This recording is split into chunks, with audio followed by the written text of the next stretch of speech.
হাজতলৈ প্ৰেৰণ কৰিছে, কিন্তু জেল হাজতলৈ প্ৰেৰণ কৰিয়েই যদি পুলিচ প্ৰশাসন ক্ষান্ত থাকে আমি ক্ষান্ত নাথাকিম।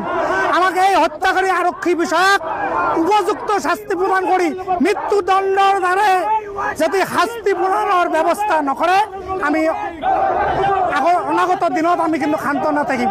আমাৰ এটাই দাবী থাকিব যে 90 দিনৰ ভিতৰত চাৰ্জশ্বিট আদালতত জমা দি এই দোষীক উপযুক্ত শাস্তি প্ৰদান কৰিবলৈ পুলিচ কিন্তু সচেতন থাকিব লাগিব, নহলে আমাৰ এই আন্দোলন কিন্তু আমাৰ ক্ষান্ত নহব। আৰু বাৰে বাৰে পুলিচ প্ৰশাসনে এটা নিৰ্দিষ্ট জনগোষ্ঠী আমাৰ কোচ ৰাজবংশী জনগোষ্ঠীক বাৰে বাৰে টাৰ্গেট কৰি লৈছে।